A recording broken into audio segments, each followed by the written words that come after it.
क्या stamp paper पे या नोटरी पे तलाक लिया जा सकता है या नहीं लिया जा सकता। नमस्कार, मैं एडवोकेट मुकेश बगड़िया स्वागत करता हूं आपका आपके इस यूट्यूब चैनल पर। यदि आप इस चैनल पर पहली बार आए हैं और आपने अभी तक इस चैनल को सब्सक्राइब नहीं किया है तो आप चैनल को सब्सक्राइब कर लें ताकि आपको मिलती रहे मेरे प्रत्येक वीडियो की जानकारी। आज का हमारा विषय है कि स्टाम्प पेपर पे, नोटरी पे या पंचायत के द्वारा तलाक लिया जा सकता है, यानी डाइवोर्स लिया जा सकता है या नहीं लिया जा सकता।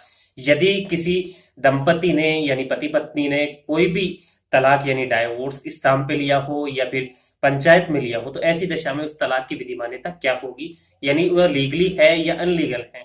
इन सारे तथ्यों के बारे में आज के इस वीडियो में जानेंगे। देखिए, जो भी तलाक स्टाम्प पे, नोटरी पे या फिर सादा कागज पे या फिर पंचायत के द्वारा बैठकर आपस में तय करके म्यूचुअल कंसेंट से लिया गया है, तो ऐसे तलाक की विधि मान्यता बिल्कुल जीरो है। यानी कि ऐसे तलाक को हिंदू विवाह अधिनियम यानी हिंदू मैरिज एक्ट है, वो विधि मान्यता प्रदान नहीं करता है। तलाक केवल व केवल कोर्ट से लिया जा सकता है, यानी तलाक ग्रांट करने की पावर केवल व केवल कोर्ट को है। किसी भी प्रकार से म्यूचुअल आधार पर स्टाम्प, नोटरी या पंचायत फैसला करके तलाक नहीं करवा सकती। यदि ऐसी दशा में कोई तलाक हुआ भी है और भविष्य में कोई आपत्ति कोई भी पक्षकार, चाहे पति हो या पत्नी हो, यदि उठाता है तो ऐसी दशा में क्षतिपूर्ति के लिए जिम्मेदारी भी हो जाती है। वो कारण भी हम सारे जानेंगे कि यदि कोई तलाक नोटरी पे लिया गया है या स्टाम्प पेपर पे लिया गया है या पंचायत के द्वारा करवाया गया है, तो ऐसी दशा में भविष्य में क्या क्या लायबिलिटी पैदा हो सकती है, क्या क्या जिम्मेदारी दायित्व पैदा हो सकते हैं, उन पे भी आज की इस वीडियो में ही जानेंगे। लेकिन इससे पहले आप ये जान लें कि यदि तलाक किसी भी प्रकार के स्टाम्प पेपर पे, नोटरी पे या पंचायत के द्वारा लिया गया है तो बिल्कुल विधि मान्यता उसकी जीरो है। हिंदू विवाह अधिनियम यानी हिंदू मैरिज एक्ट में ऐसे कोई भी प्रोविजन नहीं है और हिंदू मैरिज एक्ट केवल व केवल कोर्ट को ही ऐसे अधिकार प्रदान करता है। देखिए, हिंदू मैरिज एक्ट 1955 के अनुसार ये प्रावधान किया गया कि यदि कोई भी पति पत्नी आपस में अनबन है या एक साथ नहीं रहना चाहते तो म्यूचुअल कंसेंट के आधार पर भी सेक्शन 13 बी का आवेदन करके तलाक ले सकते हैं, यानी डाइवोर्स ले सकते हैं।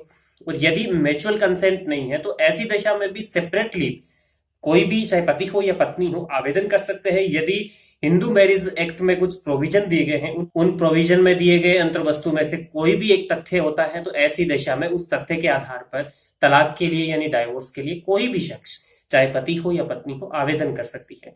और ऐसी दशा में सुनवाई के बाद कोर्ट ऐसे मामलों में तलाक ग्रांट कर देता है। यदि कोर्ट को यह उचित प्रतीत होता है कि पति और पत्नी दोनों एक साथ नहीं रह सकते या दोनों में से किसी के साथ भी कोई क्रूरता हो रही है, क्रूरटी हो रही हो, तो ऐसी दशा में तलाक ग्रांट कर दिया जाता है। जो म्यूचुअल कंसेंट होता है सेक्शन 13 भी हिंदू विवाह अधिनियम का यानी हिंदू मैरिज एक्ट का है, उससे यदि कोई तलाक लिया जाता है तो ऐसी दशा में कम समय में तलाक ग्रांट कर दिया जाता है।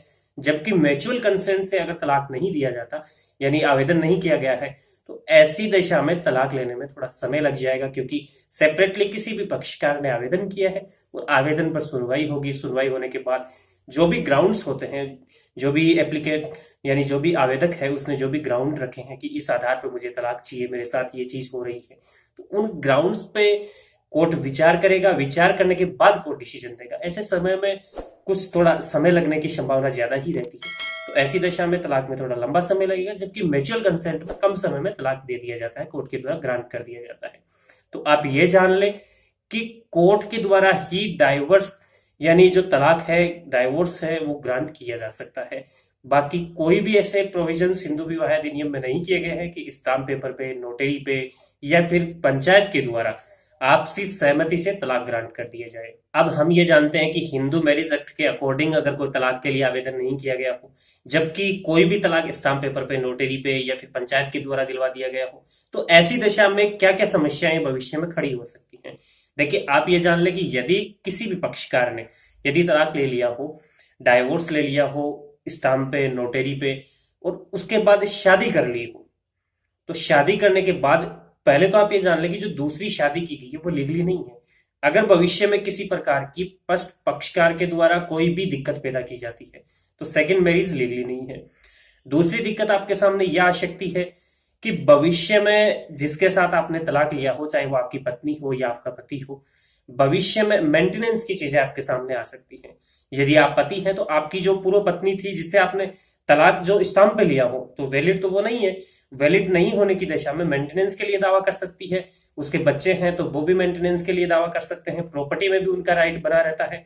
प्रॉपर्टी से राइट भी विधिमान्य तलाक हुआ नहीं है तो ऐसी दशा में प्रॉपर्टी पे जो राइट है वो भी उनका बराबर बना रहता है। और एक मोस्टली सबसे बड़ी चीज ये है कि जिसके साथ भी आपने पश्चातवर्ती शादी की है, यानी कि आपने स्टाम्प पेपर पे तलाकनामा लिखा, उसके बाद में आपने किसी दूसरे पक्षकार से शादी कर ली, चाहे वो आपका पति हो या पत्नी, तो ऐसी दशा में दूसरा पक्षकार भी आप पर एफआईआर लॉन्च करवा सकता है, 420 की एफआईआर दर्ज करवा सकता है, और वह आप पर आरोप लगा सकता है कि आपने तथ्यों को छिपाया है और छिपाकर मेरे साथ शादी की है। और इसके साथ साथ आपको भारतीय दंड संहिता में जो बाइगेमी के जो प्रावधान है उनके तहत भी आपको दंडित किया जा सकता है। चाहे पति हो पत्नी, दोनों को ऐसी दशा में दंडित किया जा सकता है। जिस भी पक्षकार ने म्यूचुअल कंसेंट के आधार पर लिया हो तो भी भविष्य में ऐसी दिक्कत हो जाती है। तो इस प्रकार आज के इस वीडियो में हमने ये जाना कि कोई भी पति पत्नी जिसके द्वारा कोई वैध तलाक लिया जाना हो तो ऐसा तलाक हिंदू विवाह अधिनियम यानी जो मैरिज एक्ट है 1955 उसके अकॉर्डिंग लिया जा सकता है। और कोर्ट को ही ऐसी स्पेसिफिक पावर प्रदान की गई है, यानी तलाक प्रदान किए जाने की, डाइवोर्स ग्रांट किए जाने की पावर कोर्ट को ही प्रदान की गई है। यदि कोई भी तलाक नोटरी पे लिया गया है, स्टाम्प पेपर पे लिया गया है या फिर पंचायत में बैठकर म्यूचुअल कंसेंट के आधार पर दिलवाया गया है तो ऐसी दशा में उसकी विधि मान्यता बिल्कुल जीरो है। भविष्य में आपको कई दिक्कतों का सामना करना पड़ सकता है, जिनके संबंध में हमने इस वीडियो में भी चर्चा की है। तो मेरा सजेशन यही है कि यदि पति पत्नी को डाइवोर्स लेना है यानी तलाक लेना है तो ऐसी दशा में हिंदू मैरिज एक्ट के सेक्शन 13B के तहत म्यूचुअल कंसेंट के आधार पर लेना है तो 13B के तहत आप आवेदन कर सकते हैं और काफी कम समय में जो तलाक है वो ग्रांट कर दिया जाता है। आप किसी भी प्रकार के चांसे में नहीं आए, किसी भी नोटरी पे या स्टाम्प पेपर पे ऐसी लिखावट नहीं करें, बल्कि आप कोर्ट में दोनों म्यूचुअल कंसेंट के आधार पर आवेदन करें और कोर्ट से आप जो भी तलाक है, डाइवोर्स है, उसकी डिग्री प्राप्त करें। उम्मीद करता हूं आज का ये वीडियो आपको सही सलाह देने में, सही गाइडेंस देने में, उचित रूप से मार्गदर्शन करने में सहायक रहा होगा। यदि आप भी चाहते हैं किसी विषय पर वीडियो बनवाना तो मुझे कमेंट में लिख सकते हैं, मैं कोशिश करूंगा आपके विषय पर वीडियो बनाने की। धन्यवाद।